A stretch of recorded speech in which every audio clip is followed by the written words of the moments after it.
Hello guys, science math A to Z classes में आपका हार्दिक स्वागत एवं अभिनंदन। दोस्तों, आज हम बात करेंगे चतुर्थ श्रेणी एग्जाम 2025, जिसमें साइंस में टॉपिक दिया गया है धातु एवं अधातु, मेटल एंड नॉन मेटल। इसकी आज हम विस्तार से बात करेंगे और आपका ये जो टॉपिक है आज पूरा का पूरा कंप्लीट करवाएंगे। इसलिए मित्रों, वीडियो को पूरा देखें, स्किप नहीं करें। मित्रों, आपके टॉपिक हैं धातु और अधातु, जिसको हम आज विस्तार से पढ़ने वाले हैं। मित्रों, एक एक बिंदु इंपॉर्टेंट है, प्रत्येक बिंदु को आपको ध्यान से पढ़ना होगा। पहला पॉइंट आपको दिया गया है कि तत्व को उनके गुणधर्म के आधार पर दो भागों में विभक्त किया गया है। ऐसे तत्वों को उनके गुणधर्म के आधार पर तीन भागों में विभक्त किया जाता है। पहला होता है धातु, दूसरा होता है अधातु और तीसरा एक बिंदु होता है जिसे कहते हैं उपधातु। क्या कहते हैं मित्रों? उपधातु। लेकिन आपके एग्जाम में ये उपधातु वाला टॉपिक नहीं दिया गया है, धातु और अधातु दिया गया है। तो आज हम विस्तार से बात करेंगे धातु और अधातु। क्लास को पूरा देखें, बीच में स्किप नहीं करें। और यदि चैनल पर नए हो तो वीडियो को लाइक, शेयर एवं चैनल को सब्सक्राइब जरूर करें मित्रों। तो आपको समझ में आ गया होगा कि कितने भागों में बांटा गया है, दो भागों में, धातु और अधातु। लेकिन एग्जाम के अंदर आ जाए तो आपको बताना है तीन भागों में, धातु, अधातु और उपधातु।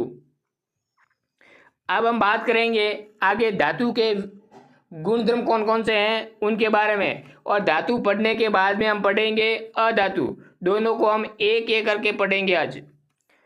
अब पहला आता है धातु। धातु को इंग्लिश में क्या कहते हैं? मेटल कहते हैं। तो मित्रों, हम बात करेंगे कि धातु क्या है, इसके गुणधर्म क्या है। प्रत्येक गुणधर्म आपको याद रखना है धातु और अधातु में। धातु के अंदर तन्य, तन्य का मतलब इसके अंदर तन्यता पाई जाती है। धातु आघात वर्धनित होती है। तीसरा गुणधर्म है धातु चमकीली होती है। चौथा गुणधर्म है धातु ऊष्मा और विद्युत की सुचालक होती है। और पांचवा गुण होती है धातु दवानिक या स्वानिक नहीं है मित्रों, क्या है? दवानिक है। दवानिक या फिर सोनोरस होती है। ध्वनि का मतलब है ध्वनि को पीटने पर, धातु को पीटने पर ध्वनि उत्पन्न करती है। मतलब धातु को पीटने पर ध्वनि उत्पन्न करती है। पहला है तन्यता, दूसरा है आघात वर्धनीयता, तीसरा है चमकीली, चौथा गुणधर्म है धातु विद्युत व ऊष्मा के सुचालक, पांचवा गुणधर्म है आपके पास में धातु ध्वनिक या सोनोरस होती है। ध्वनि का मतलब धातु को पीटने पर क्या उत्पन्न होती है? ध्वनि उत्पन्न करती है। टोटल कितने गुणधर्म हो गए मित्रों? 5 गुणधर्म होते हैं और ये 5 गुणधर्म आपको याद रखने हैं। इसके बाद करेंगे धातुओं के उदाहरण की। धातु के उदाहरण कौन कौन से हैं? आयरन, जिसको हम Fe से दर्शाते हैं। कॉपर, जिसे हम Cu से दर्शाते हैं। एल्यूमिनियम, Al से दर्शाते हैं। मैग्नीशियम, Mg से दर्शाते हैं। सोडियम, Na, जिंक, Zn, और लेड की बात करें तो Pb। ये क्या है? धातुओं के कुछ उदाहरण है। आपको ध्यान ये रखना है कि पृथ्वी के अंदर धातु, अधातु और उपधातु, उसमें सबसे ज़्यादा मात्रा किसकी होती है? धातु की, और सबसे कम अधातु की। ये भी आपको ध्यान रखना होगा। आगे हम बात करेंगे नेक्स्ट पॉइंट की। प्रत्येक पॉइंट महत्वपूर्ण है, सवाल को ध्यान से प्रत्येक बिंदुओं को ध्यान से पढ़ना है और उसके बाद में आपको नोट्स बनाना है। क्या करना है? नोट्स बनाना है। और यदि ऐसे नोट्स आपको अच्छे लगे तो कमेंट बॉक्स के अंदर जरूर लिखें कि सर ऐसे टाइपिंग करके नोट्स बनाए, उसके बाद में आप पढ़ाए। दूसरा बिंदु क्या है वो देखो, महत्वपूर्ण बिंदु है मित्रों, आपको ध्यान रखना होगा ये बिंदु। दूसरा है पारद। पारद को कहते हैं पारा। क्या कहते हैं? पारा। पारा को हम क्या कहते हैं? मरकरी। और जिसको किससे दर्शाते हैं? Hg से दर्शाते हैं। तो मरकरी के अलावा सभी धातुएं कमरे के ताप पर क्या होती है? ठोस अवस्था में पाई जाती है। ऐसी धातु का नाम बताइए जो कमरे के ताप पर ठोस अवस्था में नहीं पाई जाती हैं। वो है पारा या मरकरी। ये भी आपको ध्यान रखना होगा।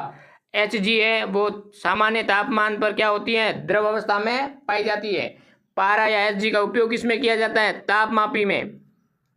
पारा Hg का उपयोग किया जाता है ताप मापी के अंदर।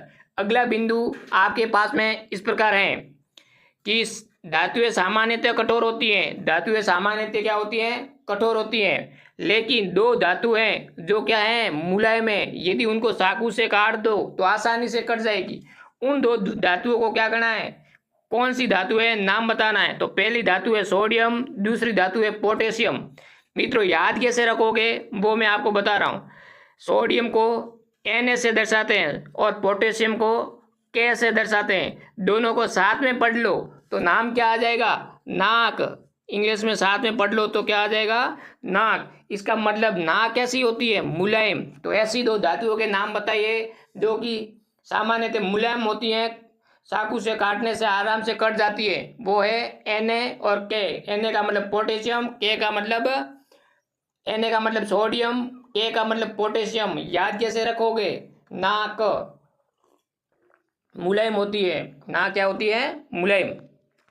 अगला बिंदु, प्रत्येक बिंदु महत्वपूर्ण है और एग्जाम में आए हुए हैं, आपको याद रखना होगा। हमने आगे आपको बताया था कि सोनोरस या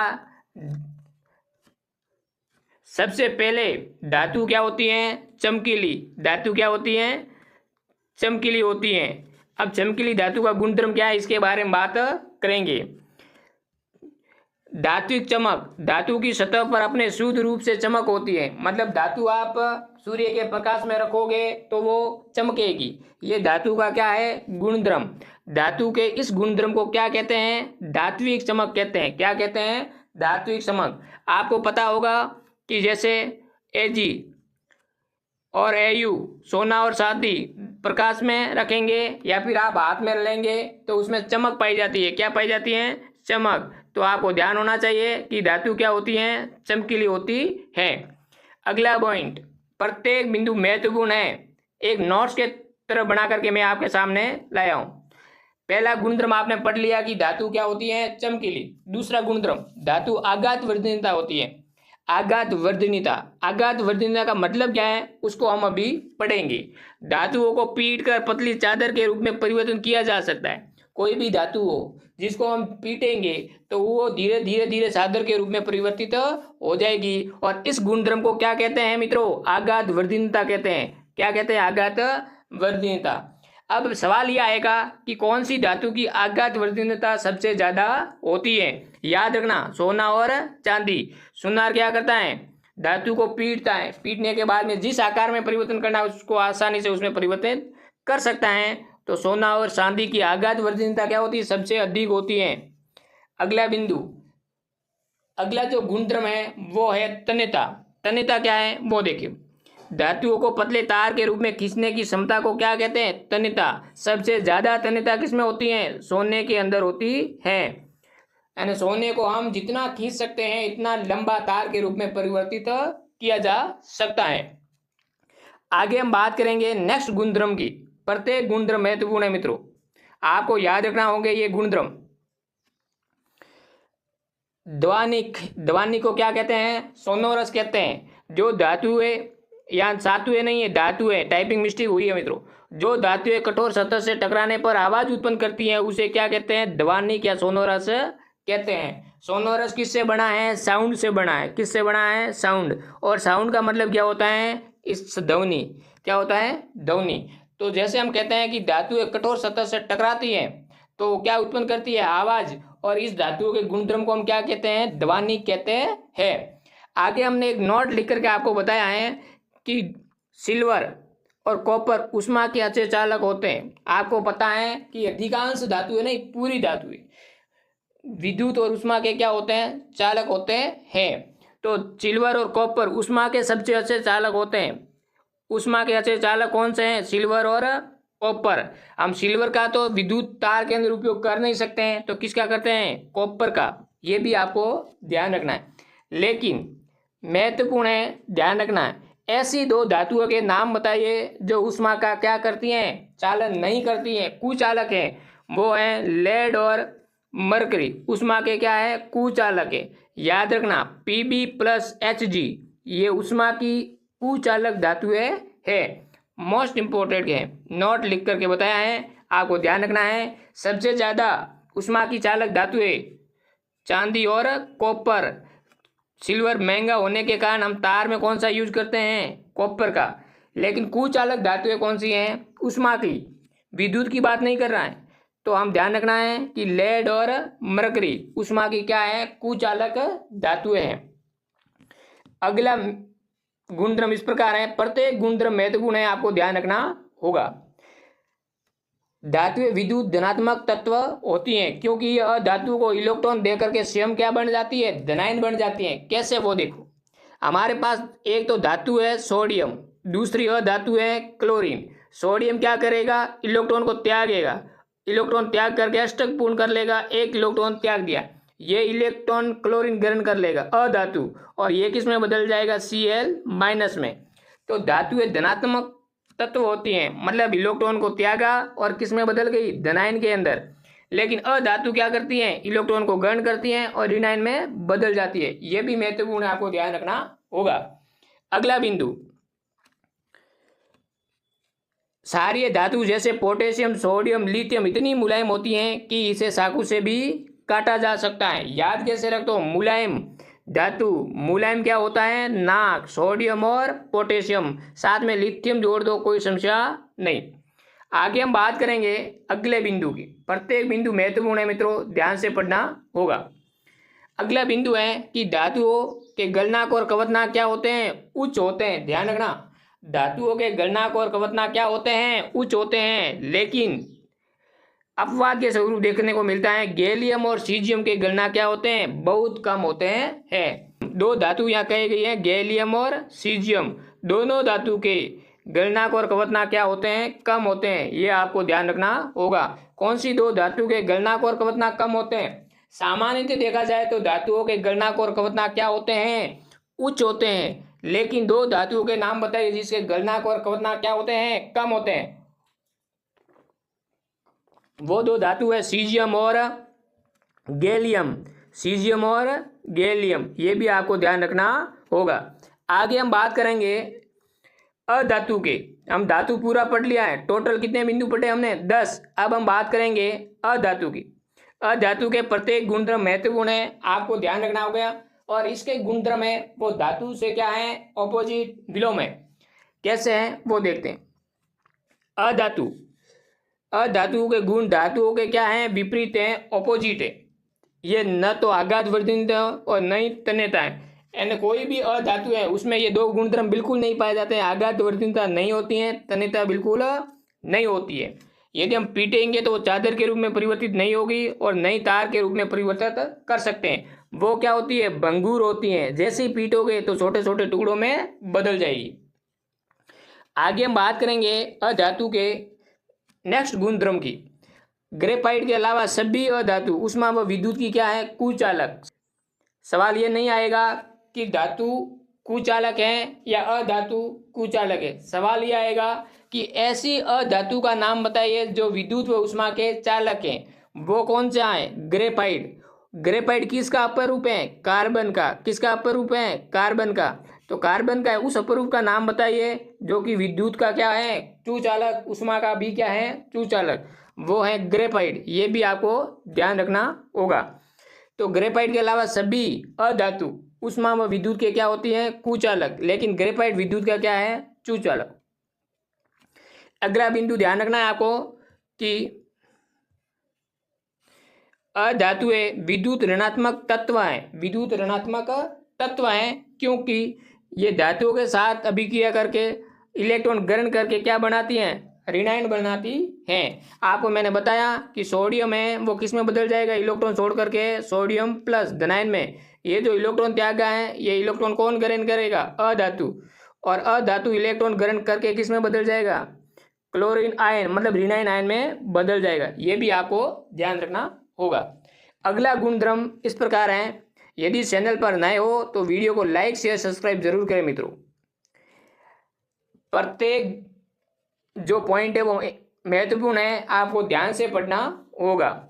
धातुओं की तुलना में अधातुओं की संख्या क्या है? कम है। अभी तक कुल 118 तत्व खोजे गए हैं और 118 तत्वों के अंदर लगभग क्या है अधातु, बाकी दो सभी क्या है धातु। इसका मतलब अधातुओं की संख्या क्या है कम है। अभी तक 118 तत्वों की खोज हुई है, उनमें लगभग 30 तत्व अधातु हैं, बाकी सब क्या है धातु। इसका मतलब ये हुआ कि धातु की संख्या ज़्यादा और अधातु की संख्या कम है। अधातु सामान्यतः ठोस या गैस अवस्था में पाई जाती है। अधातु है जो ठोस या गैस अवस्था में पाई जाती है। लेकिन एक अधातु का नाम बताइए जो द्रव अवस्था में पाई जाती है। अब बात के स्वरूप वो मित्रों क्या है ब्रोमीन। क्या है ब्रोमीन, ये भी आपको ध्यान रखना है। ब्रोमीन ऐसी अधातु है जो कि कमरे के ताप पर किसमें पाई जाती है द्रव अवस्था में पाई जाती है। कभी कभी सवाल ये भी आता है कि ब्रोमीन को रंगीन बोतलों के अंदर क्यों भरते हैं। ब्रोमीन को किसमें भरते हैं रंगीन बोतलों के अंदर भरा जाता है, ऐसा क्यों होता है, इसका भी आपको आंसर कमेंट बॉक्स में बताना होगा। आगे हम बात करेंगे अगले पॉइंट की। आयोडीन अधातु होते हुए भी क्या है चमकीला है। मतलब आपको ये ध्यान रखना है कि मुलायम धातु कौन सी है तो Na और K। ऐसी अधातु का नाम बताना है जो कि विद्युत का क्या है चूचालक, तो ध्यान रखना है ग्रेफाइट। क्या है ध्यान रखना है ग्रेफाइट। आगे ऐसी अधातु का नाम बताइए जो कि द्रव अवस्था में पाई जाती है, क्या याद करोगे ब्रोमीन। क्या करोगे ब्रोमीन। अगला ये भी आएगा कि ऐसी अधातु का नाम बताइए जो कि चमकीली होती है, क्या होती है चमकीली, वो है आयोडीन। क्या है आयोडीन, ये भी आपको याद रखना होगा। आगे हम बात करेंगे नेक्स्ट पॉइंट की। प्रत्येक पॉइंट महत्वपूर्ण है, वो इस पॉइंट लेके आए हैं जो एग्जाम में पूछे जाते हैं। इंपोर्टेंट करके कुछ पॉइंट हमने बनाए हैं जो आपको एग्जाम में जाने से पहले याद रखना होगा। पहला है अपर रूप। हमने कहा कि कार्बन का अपर रूप क्या है हीरा और ग्रेफाइट, तो आखिर अपर रूप क्या है इसके बारे में हम अभी जानेंगे। अपर रूप, अपर रूप क्या है एक ही तत्व के भिन्न भिन्न रूप जिनके गुणों में क्या होती है भिन्नता, क्या कहलाते हैं अपर रूप। ग्रेफाइट और हीरा कार्बन के क्या है अपर रूप, ये ध्यान रखना। अब इस दोनों में भी आपको याद रखना होगा कि कार्बन और हीरा के अंदर ये विद्युत का क्या है चूचालक। ग्रेफाइट विद्युत का है चूचालक, लेकिन हीरा क्या है कुचालक, ये भी आपको ध्यान रखना होगा।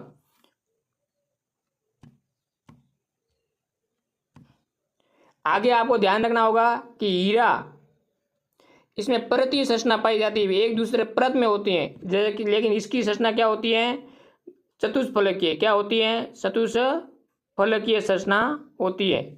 इसमें मुक्त इलेक्ट्रॉन पाया जाता है, क्या पाया जाता है मुक्त इलेक्ट्रॉन पाया जाता है, लेकिन इस हीरे में मुक्त इलेक्ट्रॉन नहीं पाया जाता है, मुक्त इलेक्ट्रॉन नहीं पाया जाता है। ये भी आपको ध्यान रखना होगा।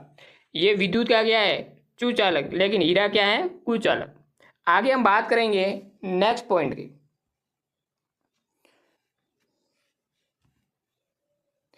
धातुएं ऑक्सीजन के साथ क्रिया करके ऑक्साइड बनाती है। कोई भी धातु है मेटल ऑक्सीजन के साथ में क्या करती है क्रिया और क्या बनाती है मेटल ऑक्साइड, धात्विक ऑक्साइड, जो कि धात्विक ऑक्साइड बनाती है, जो कि क्षारीय होती है। इसकी प्रकृति क्या है क्षारीय बेसिक। परंतु एल्यूमिनियम और जिंक दो ऐसे धातु हैं, एक तो है एल्यूमिनियम दूसरी है जिंक, दोनों क्या करते हैं ऑक्सीजन के साथ में क्रिया करती है और ऑक्सीजन के साथ में क्रिया करके धात्विक ऑक्साइड बनाते हैं। क्या बनाते हैं धात्विक ऑक्साइड। तो यहाँ बन जाएगा एल्यूमिनियम और यहाँ बन जाएगा ZnO। अब ये एल्यूमिनियम ऑक्साइड और जिंक ऑक्साइड इसकी प्रकृति क्या होती है उभयधर्मी। क्या होती है उभयधर्मी, ये भी आपको ध्यान रखना होगा। इसकी प्रकृति होगी उभयधर्मी। बाकी क्या होती है प्रकृति क्षारीय होती है, लेकिन इसकी प्रकृति क्या होगी उभयधर्मी होगी। आगे हम बात करेंगे उभयधर्मी का मतलब क्या होता है। उनमें अम्लीय और क्षारीय दोनों गुणधर्म पाए जाते हैं। अम्ल के गुणधर्म भी पाए जाते हैं, क्षार के गुणधर्म भी पाए जाते हैं, उसे हम क्या कहते हैं उभयधर्मी। तो ये न तो क्षार है न अम्ल है, दोनों प्रकृति पाई जाती है जिंक ऑक्साइड में और एल्यूमिनियम ऑक्साइड के अंदर, इसलिए दोनों क्या है उभयधर्मी तत्व हैं। आगे हम बात करेंगे अगले पॉइंट की। प्रत्येक पॉइंट महत्वपूर्ण है, ध्यान से आपको पढ़ना है। अधिकांश धातु ऑक्साइड जल में क्या है अघुलनशील है। कोई भी धातु जैसे जिंक ऑक्साइड हो या फिर सोडियम ऑक्साइड हो, कोई भी अधातु अधिकांश धात्विक ऑक्साइड जल के साथ में अघुलनशील होते हैं ये भी याद रखना है। अधिकांश धातु ऑक्साइड जल के साथ में क्या है, अघुलनशील है, लेकिन इनमें से कुछ जल में सार प्रदान करते हैं, जो है सोडियम ऑक्साइड और पोटेशियम ऑक्साइड। ध्यान दो, महत्वपूर्ण बिंदु है, आपको समझना होगा क्या कहा गया इसमें। अधिकांश धातु ऑक्साइड, कोई भी धातु ऑक्साइड जल में इसको हम मिला दें, क्या कर दें, जल के साथ में मिला दो तो अभिक्रिया नहीं करते हैं, जल में क्या होते हैं, अघुलनशील। लेकिन दो, एक तो Na जो कि मुलायम होती, पोटेशियम जल के साथ में हम मिलाएंगे, किसके साथ में, H2O के साथ में, तो ये सारी प्रकृति रहती है NaOH और पोटेशियम हाइड्रोक्साइड, इनकी प्रकृति क्या है, सारी है। तो ये कहते हैं कि कुछ जल में घुल करके सार प्रदान करते हैं, दोनों क्या है, सोडियम हाइड्रोक्साइड पोटेशियम हाइड्रोक्साइड सार है, तो ये क्या करते हैं, हमें सार प्रदान करते हैं। उन दो धातुओं के नाम बताइए, उन धात्विक ऑक्साइड के नाम बताइए, तो सोडियम हाइड्रोक्साइड और पोटेशियम ऑक्साइड। आगे हम बात करेंगे चौथे बिंदु की। प्रत्येक बिंदु महत्वपूर्ण है। अधातु के ऑक्साइड अम्ल व उदासीन होते हैं। अधातु के ऑक्साइड क्या होते हैं, या तो अम्लीय होंगे या फिर उदासीन होंगे, ये भी आपको ध्यान रखना होगा। आगे हम बात करेंगे अन्य महत्वपूर्ण बिंदु, अन्य इंपॉर्टेंट बिंदु की। प्रत्येक बिंदु महत्वपूर्ण है मित्रों। सामान्यतः ताप पर मैग्नीशियम, एल्यूमिनियम, जिंक और पीपी जैसी धातुओं की सतह पर ऑक्साइड की परत चढ़ जाती है। ऑक्साइड की यह परत धातुओं को पुनः ऑक्सीकरण से हम क्या करती है, सुरक्षित कर सकती है। तो सामान्यतः ताप पर ये धातु दी गई है जो कि ऑक्सीजन के साथ में क्रिया करती हैं और ऑक्साइड की इस पर क्या करती है, परत चढ़ जाती है, जो इसको पुनः ऑक्सीकरण होने से क्या करती है, रक्षा करती है। आगे यदि कोई धातु एल्यूमिनियम आपने ले ली और एल्यूमिनियम क्या कर दिया, ऑक्सीजन के साथ में क्रिया कर ली और एल्यूमिनियम के चारों ओर क्या हो गया, ऑक्साइड की परत जम गई। एल्यूमिनियम के चारों ओर क्या हो गया, एल्यूमिनियम के साथ ऑक्साइड की परत जम गई। इस क्रिया को क्या कहते हैं, एनोडीकरण कहते हैं। क्या कहते हैं, एनोडीकरण कहते हैं। सवाल यह आएगा, एनोडीकरण किसे कहते हैं, एल्यूमिनियम पर ऑक्साइड की मोटी परत चढ़ने की क्रिया को क्या कहते हैं, एनोडीकरण कहते हैं। अगला बिंदु, प्रत्येक बिंदु महत्वपूर्ण है मित्रों। ये आपको और महत्वपूर्ण सवाल आपके सामने इस प्रकार है। जल के साथ में भिन्न भिन्न धातुओं की क्रियाशीलता भी क्या होती है, भिन्न भिन्न होती है। भिन्न भिन्न धातुओं की क्रियाशीलता भी क्या होती है, भिन्न भिन्न होती है। धातुएं जल से क्रिया करके धातु ऑक्साइड व हाइड्रोजन प्रदान करती है और यह धातु ऑक्साइड पुनः जल से क्रिया करके धात्विक हाइड्रोक्साइड में बदल जाते हैं। किस प्रकार, वो समझे कि कोई धातु मान लो हमारे पास में है Zn और इसकी ऑक्सीजन के साथ में क्रिया करवाते हैं तो जिंक जल के साथ में क्रिया करवाते हैं, किसके साथ में, जल के साथ में, तो बन जाता है ZnO प्लस साथ में क्या निकल जाती है, हाइड्रोजन गैस। और यह धातु ऑक्साइड पुनः किसके साथ में क्रिया करती है, जल के साथ में क्रिया करती है। अब ये किस में बदल जाएगा, जिंक हाइड्रोक्साइड में बदल जाएगा। तो ये कहा गया है कि धातुएं जल के साथ में क्रिया करके धात्विक ऑक्साइड प्लस गैस कौन सी उत्सर्जित होती है, हाइड्रोजन। लेकिन जिंक ऑक्साइड की वापस जल के साथ में अभिक्रिया करता है तो जिंक हाइड्रोक्साइड का निर्माण हो जाएगा या धात्विक हाइड्रोक्साइड का निर्माण हो जाएगा। ये भी आपको ध्यान रखना होगा। अगला बिंदु, प्रत्येक बिंदु महत्वपूर्ण है मित्रों। यहाँ कहा गया है कि जल के साथ में धातुओं की क्रियाशीलता या धातुएं किस प्रकार जल के साथ में क्रिया करती है।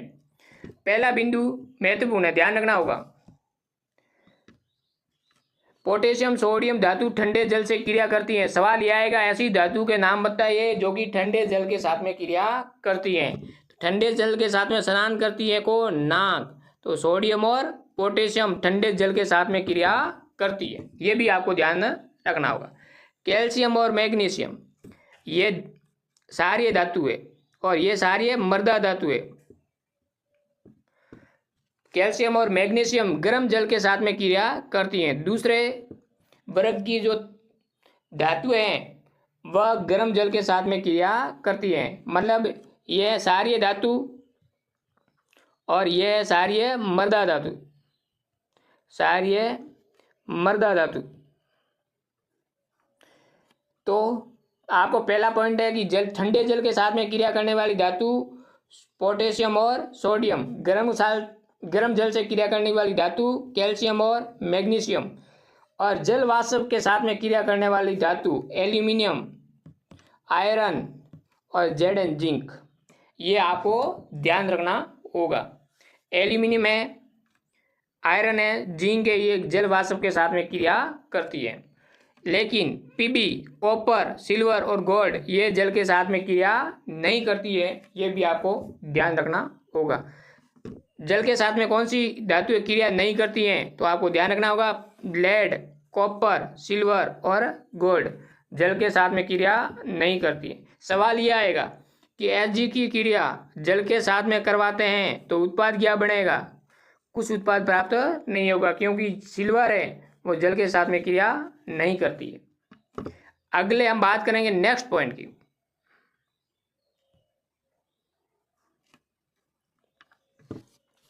धातु की तनु अम्ल के साथ में क्रियाशीलता की दर क्या होती है? भिन्न भिन्न। आगे हमने क्या पढ़ा? धातु की जल के साथ में क्रिया। दो बताया कि कौन सी धातु ठंडे जल से क्रिया करती है, कौन सी धातु गर्म जल से क्रिया करती है, कौन सी धातु जल वाष्प से क्रिया करती है और कौन सी धातु जल के साथ में क्रिया ही नहीं करती है। ये हमने पढ़ लिया। अब हम बात करेंगे धातु की अम्ल के साथ में क्रियाशीलता। अम्ल के साथ में किस प्रकार क्रिया करती है? धातु तनु अम्ल से क्रिया करके लवण और हाइड्रोजन गैस देती हैं।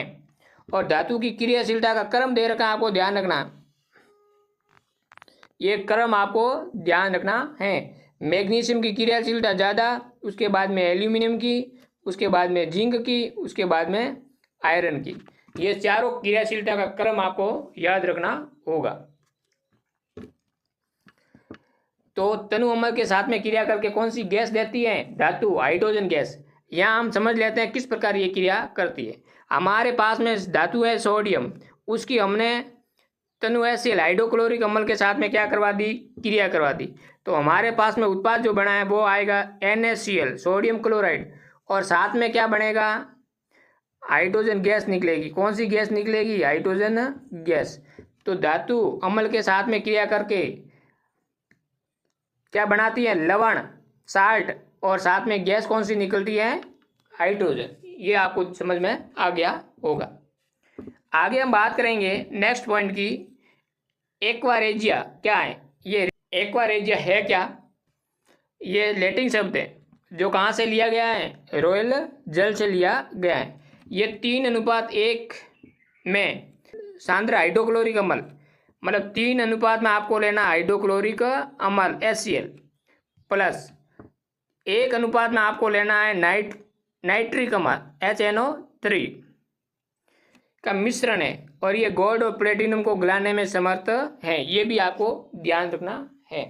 एक्वारेजिया है क्या? तो हाइड्रोक्लोरिक अम्ल HCl और नाइट्रिक अम्ल HNO3, इसका क्या अनुपात होता है? 3:1। इसको क्या कहते हैं? एक्वारेजिया। इसका यूज किस में किया जाता है? गोल्ड और प्लेटिनम को गलाने के अंदर। आगे हम बात करेंगे नेक्स्ट पॉइंट की। प्रत्येक पॉइंट महत्वपूर्ण है, क्लास को पूरा देखें।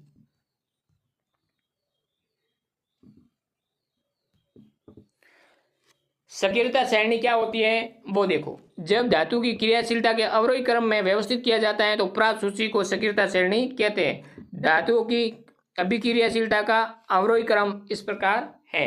सबसे अधिक क्रियाशील धातु कौन सी है? पोटेशियम। ये सबसे अधिक क्रियाशीलता पोटेशियम। सबसे कम शीलता सोना, मिनिमम।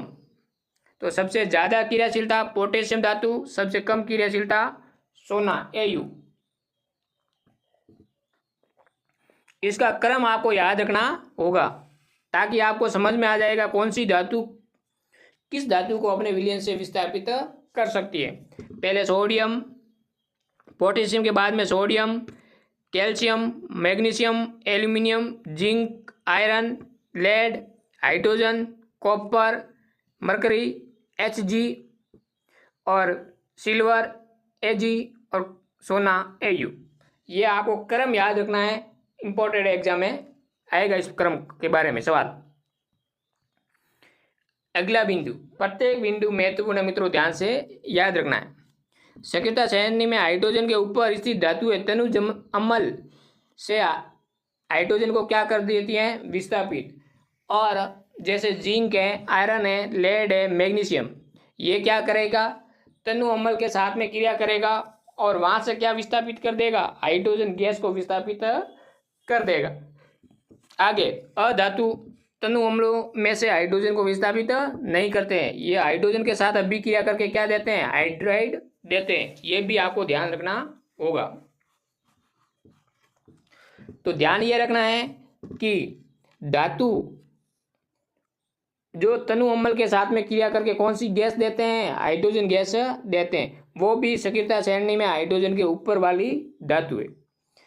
और अधातु है वो तनु अम्ल के साथ में क्रिया करके हाइड्रोजन गैस को विस्थापित नहीं करते हैं, क्या करते हैं, हाइड्राइड बना देते हैं। ये भी आपको ध्यान रखना होगा। आगे अगला पॉइंट, वीडियो लंबा बनेगा, ध्यान से पढ़े, आपको महत्वपूर्ण जानकारी धातु और अधातु से देने वाले। अधिक क्रियाशील धातु है अपने से कम क्रियाशील धातु को उनके लवण से विस्थापित कर सकती है। मतलब अधिक क्रियाशील धातु है अपने से कम क्रियाशील धातु को उनके लवण के विलयन से विस्थापित कर सकती है। जैसे जिंक धातु कॉपर सल्फेट के विलयन से कम क्रियाशील धातु कॉपर को विस्थापित कर सकती है। यहाँ ध्यान रखें, एक तो है जिंक और दूसरा है कॉपर। सक्रियता श्रेणी में जाएंगे तो देखेंगे यहाँ पर कि ये जो जिंक है Zn वो यहाँ पाया गया है और कॉपर यहाँ है। तो यहाँ आपके पास में जिंक है और यहाँ क्या है, कॉपर। मानो कॉपर सल्फेट है, तो ये अधिक क्रियाशील धातु है और ये कम क्रियाशील धातु है। ये अधिक क्रियाशील धातु कम क्रियाशील धातु के विलयन से उसको क्या कर देता है, विस्थापित कर देता है, यहाँ से बाहर भगा देता है और क्या बन जाएगा, जिंक सल्फेट, और कॉपर क्या हो जाएगा, बाहर निकल जाएगी। मतलब अधिक क्रियाशील धातु है वो कम क्रियाशील धातु को उसके विलयन से क्या कर देता है, विस्थापित कर देता है। इसलिए आपको ये सक्रियता का क्रम है वो याद रखना होगा। तो आप देख चुके होंगे कि जिंक है वो कॉपर सल्फेट के विलयन में से कॉपर को क्या कर दिया, विस्थापित, खुद इसमें जाकर के जुड़ गया। ये आपको ध्यान होना चाहिए। कॉपर सल्फेट का रंग कैसा होता है, नीला। जिंक सल्फेट क्या है, रंगीन। मतलब सवाल ये आएगा, कॉपर सल्फेट जो कि नीला रंग है, इसमें जिंक डालने पर क्या होगा, विलयन का जो नीला रंग है वो क्या हो जाएगा, गायब हो जाएगा। अगला पॉइंट, प्रत्येक बिंदु महत्वपूर्ण है मित्रों। जब धातु नाइट्रिक अम्ल के साथ में अभिक्रिया करती है तब हाइड्रोजन गैस उत्सर्जित नहीं होती है, क्योंकि नाइट्रिक अम्ल एक प्रबल ऑक्सीकारक होता है जो उत्पन्न हाइड्रोजन को ऑक्सीकृत करके जल बना देता है और स्वयं नाइट्रोजन के किसी ऑक्साइड में अपचित हो जाता है। महत्वपूर्ण बिंदु है, नाइट्रिक अम्ल की अभिक्रिया किससे करवाते हैं, किसी धातु के साथ में करवाते हैं तो हाइड्रोजन गैस उत्सर्जित नहीं होती है, क्योंकि HNO3 क्या है, प्रबल ऑक्सीकारक जो उत्पन्न हाइड्रोजन को क्या कर देता है, ऑक्सीकृत कर देता है और किस में बदल देता है, जल के अंदर बदल देता है। अगला पॉइंट, धातु अधातु में इलेक्ट्रॉन स्थानांतरण से बने यौगिक को आयनिक यौगिक या वैद्युत संयोजक यौगिक कहते हैं। जैसे सोडियम एक इलेक्ट्रॉन त्याग कर सोडियम आयन में बदल गया और ये त्यागा गया इलेक्ट्रॉन क्लोरीन ने ग्रहण कर लिया और क्लोरीन आयन में बदल गया और ये दोनों मिलकर के आयनिक यौगिक का निर्माण करते हैं।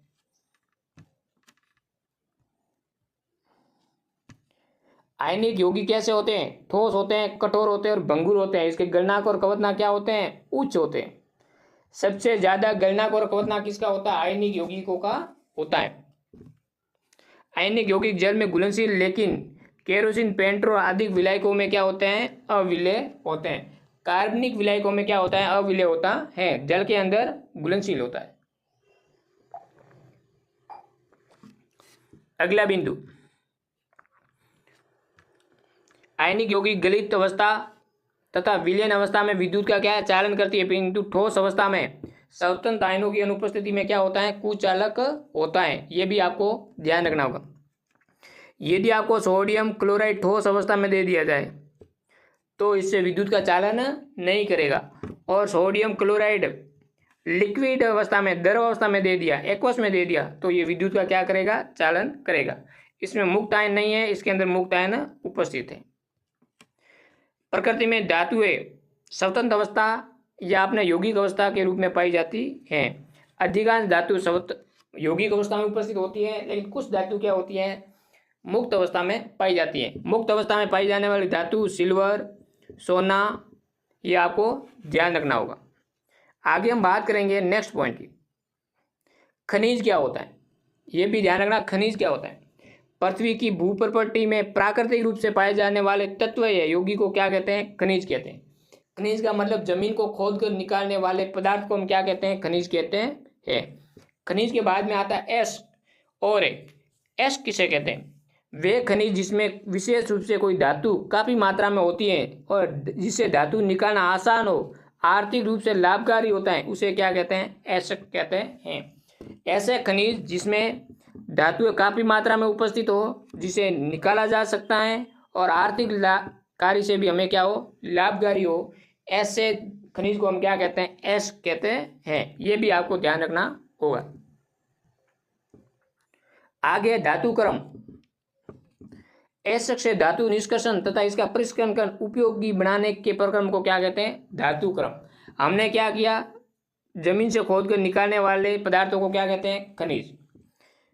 और ऐसी खनिज जिसके अंदर क्या उपस्थित हो, धातु उपस्थित हो, धातु काफ़ी मात्रा में उपस्थित हो, आसानी से निकाला जा सकते हैं और हमारे लाभकारी हो, उस खनिज को हम क्या कहते हैं, ऐसे कहते हैं। ऐसे के अंदर जो उपस्थित धातु है, इसको हम विभिन्न प्रक्रियाओं द्वारा प्राप्त कर लेते हैं, इसको हम कहते हैं धातु क्रम, मेटलर्जी।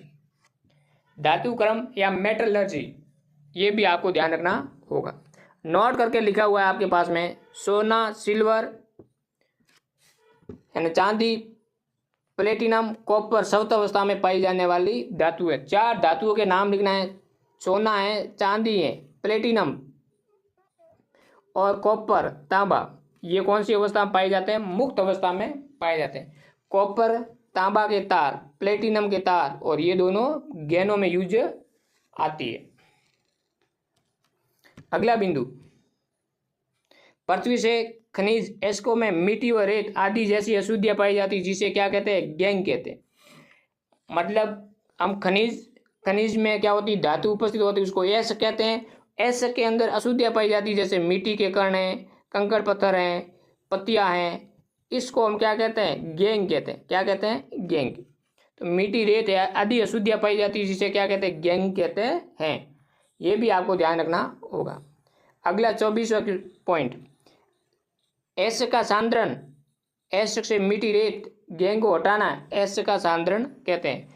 मतलब क्या होता है कि हमारे पास में जो खनिज है, खनिज से हमें प्राप्त हुआ एस, और एस से हमने क्या कर दिया, अशुद्धि बाहर निकाल दी, अशुद्धियाँ बाहर निकाल दी, और अशुद्धि बाहर निकाल करके शुद्ध धातु प्राप्त कर लिया।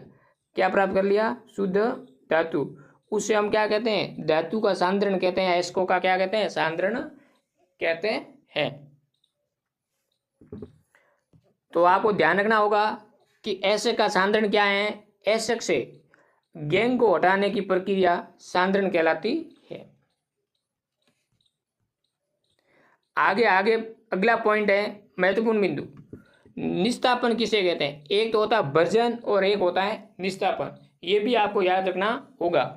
धातु कार्बोनेट, जल योजित धातु ऑक्साइड, एस्को का सीमित वायु में अधिक तापमान पर गर्म करने पर ऑक्साइड से ऑक्साइडों में परिवर्तित हो जाते हैं। ये प्रक्रिया क्या कहलाती है, निस्तापन कहलाती है।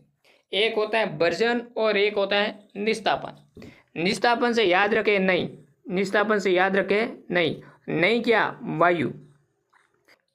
इसका मतलब वायु की अनुपस्थिति में, वायु की अनुपस्थिति के अंदर।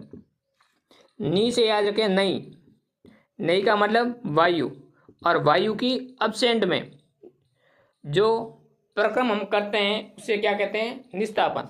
ध्यान दो इधर वापस, धातु कार्बोनेट या जल योजित धातु ऑक्साइड एस्को को सीमित वायु में अधिक तापमान पर गर्म करने पर ऑक्साइड में परिवर्तित हो जाते हैं। इसे क्या कहते हैं? निस्तापन कहते हैं।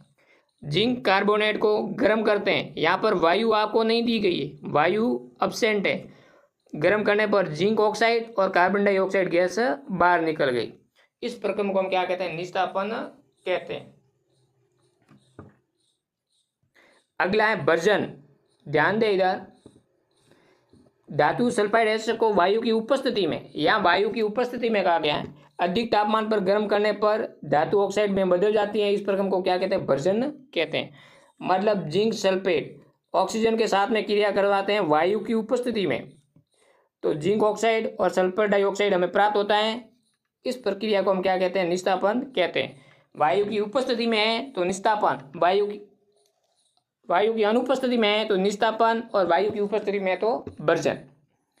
आगे हम बात करेंगे नेक्स्ट पॉइंट की। थर्मिक अभिक्रिया क्या है? इंपॉर्टेंट है, एग्जाम में पूछे जाने वाली अभिक्रिया है।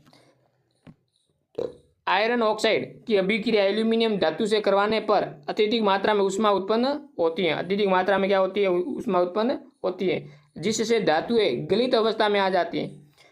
इन दोनों के बीच की अभिक्रिया का उपयोग रेल की पटरी, मशीनों के पुर्जों की दरार को जोड़ने में किया जाता है। और ये कौन सी अभिक्रिया कहलाती है? थर्मिक अभिक्रिया कहलाती है।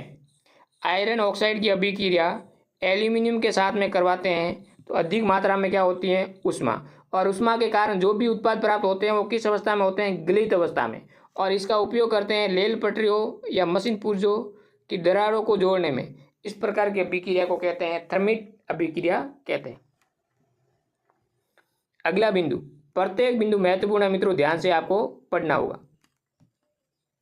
धातुओं के परिष्करण की सबसे अधिक प्रचलित विधि विद्युत अपघटनी परिष्करण विधि है। इस प्रकार में अधातु एनोड पर, शुद्ध धातु पतली परत के रूप में कैथोड पर प्राप्त होता है। आपको सवाल में क्या आएगा? एक तो होता है एनोड और एक होता है कैथोड। शुद्ध धातु कहाँ प्राप्त होगी? शुद्ध धातु कहाँ प्राप्त होगी? अशुद्ध धातु कहाँ प्राप्त होगी? अशुद्ध है वो एनोड पर, अशुद्ध धातु है वो एनोड पर, शुद्ध है वो कैथोड पर। याद कैसे रखोगे वो देखो। ये एनोड में ए क्या है? स्वर है। अशुद्ध में अ क्या है? स्वर है। स्वर से स्वर मिला दो। शुद्ध में सु क्या है? व्यंजन है। और कैथोड में क क्या है? व्यंजन है। तो व्यंजन से व्यंजन मिला दो और स्वर से स्वर मिला दो। अशुद्ध धातु एनोड पर, शुद्ध धातु कैथोड पर प्राप्त होती है। ये आपको ध्यान रखना होगा।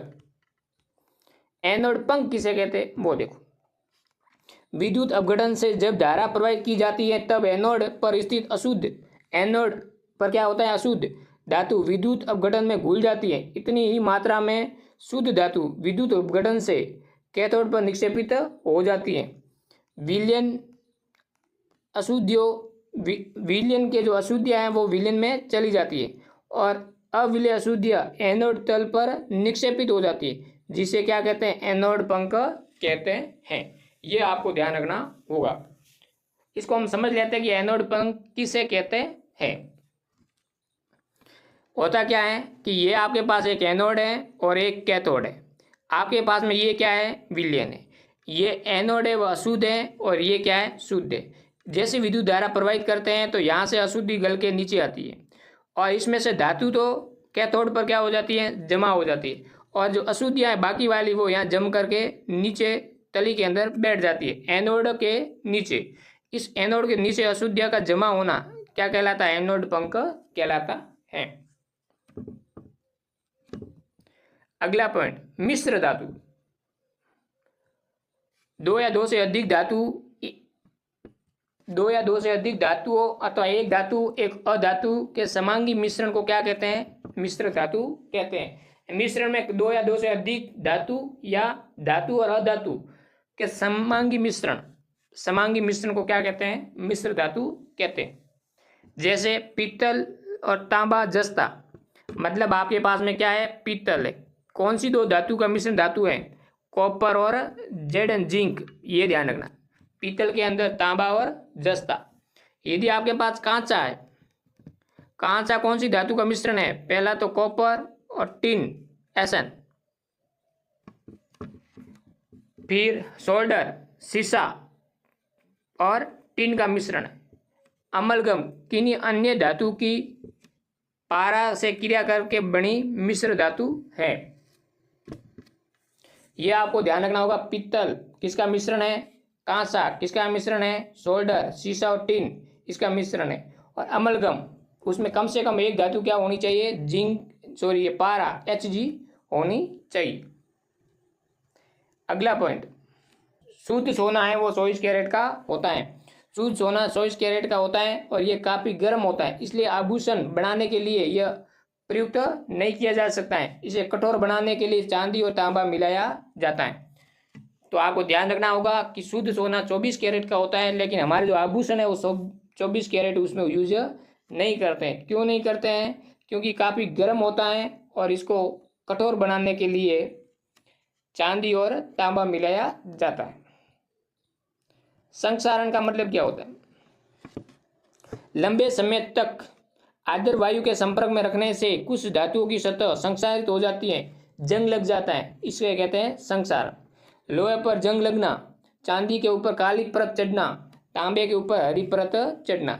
ध्यान रखना, भूरी परत जंग लगना लोहे पर, चांदी के ऊपर काली परत। आपको पता है कि चांदी लंबे समय के बाद में धीरे धीरे क्या कैसी हो जाती है? काली। और तांबा में हरी परत, तांबा के अंदर हरी परत का चढ़ना क्या है? संक्षारण, जंग लगना। यदि लेपन लोहे व इस्पात को जंग से सुरक्षित रखने के लिए उन पर जिंक जेडेन की परत चढ़ाने की प्रक्रिया को क्या कहते हैं? यद्रेपन कहते हैं। मतलब लोहा है जिसको जंग से बचाना है तो इसके ऊपर जिंक की परत चढ़ा दो, इसको हम क्या कहते हैं? यद्लेपन कहते हैं। मित्रों, आज आपके एक टॉपिक कंप्लीट हो गया है, धातु और अधातु। इसमें किसी भी प्रकार की कोई कमी है तो आप व्हाट्सएप ग्रुप या फिर टेलीग्राम ग्रुप प्रिंस क्लासेज सांसोर, टेलीग्राम बनाया हुआ है प्रिंस क्लासेज सांसोर, उस पर आपको जाकर के जुड़ना होगा। और इस पीडीएफ को प्राप्त करना है तो भी प्रिंस क्लासेज सांसोर के टेलीग्राम जाकर के जुड़े। और ये वीडियो कैसा लगा आप कमेंट बॉक्स के अंदर ज़रूर बताएं, और नए हो तो वीडियो को लाइक शेयर सब्सक्राइब जरूर करें, और चैनल को सब्सक्राइब करना ना भूलें, क्योंकि अगला जो इसी धातु और अधातु, धातु और अधातु और इनसे संबंधित 50 सवाल लेकर के आपके सामने हाजिर होंगे। थैंक यू मित्रों, मिलते हैं नेक्स्ट वीडियो के साथ में। तब तक आप निरंतर रूप से पढ़ाई से जुड़े रहें और निरंतर आगे बढ़ते जाएं।